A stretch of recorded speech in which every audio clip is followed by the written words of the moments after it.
Okay, if we are talking about if the cause was dry mouth or hyposalivation or xerostomia, okay, or reduced lubrication and reduced self-cleansing in the oral cavity, this reduced self-cleansing may cause high caries risk. That's why we usually state that xerostomia patients are of high caries risk due to the reduced self-cleansing in the oral cavity.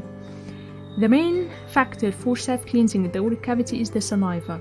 If there's reduced salivary flow rate, so there will be reduced self-cleansing functioning inside the oral cavity.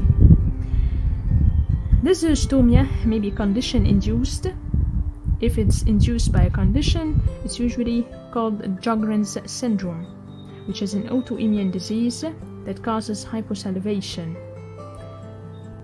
Jaggern syndrome is an autoimmune disease that attacks the salivary glands, causing dry mouth.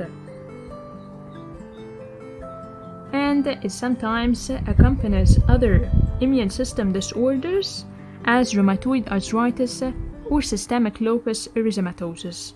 This is for Jaggern syndrome, that's why we called it condition-induced xerostomia. Or it's medication-induced xerostomia. These medications, as we mentioned, are antidepressants, antipsychotics, okay, for psychological conditions, and diuretics. Diuretics are used to antagonize the action of the antidiuretic hormone inside the human body, and this antidiuretic hormone, it causes increase in the blood pressure due to its action, which is mainly salt and water retention inside the body to reduce urination. Diuretics antagonizes this action as it reduces blood pressure. They are used as antihypertensive drugs to reduce blood pressure and to reduce the effect of antidiuretic hormone, which includes salt and water retention. Okay, so it reduces the blood pressure. And also other antihypertensives, including beta blockers, calcium channel blockers, also diabetes, and chemotherapy and radiotherapy. Okay, usually any salivary gland disease mostly associated with diabetes or caused by diabetes. There are other causes related to the oral cavity, local causes, as endodontic, surgical, or pathological causes, non-vital tooth with fistula, draining in the oral cavity, or oral cavity pathology, oral cancer, infection of the tooth margins and gums. Due to this, symbiotic or microorganisms or fusiform bacteria in the oral cavity that cause these unpleasant odors or this halitosis condition.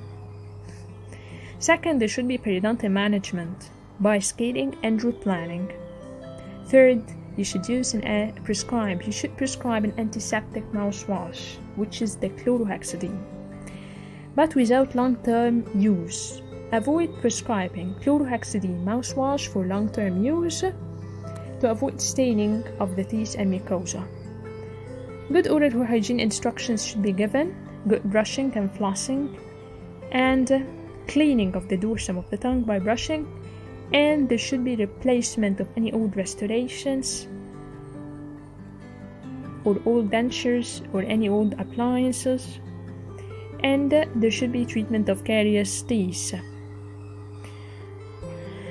There's something or a condition which is called halitophobia. The halitophobia is a person who thinks that they have halitosis. However, it's not proved and there is no manifestations clinically. So you may face this patient. There is no systemic conditions and no oral conditions that may cause halitosis, but this person is just having a psychotic condition called halitophobia. He thinks that he has halitosis, but there isn't any proven oral manifestations clinically. The treatment of this condition is by psychology treatment.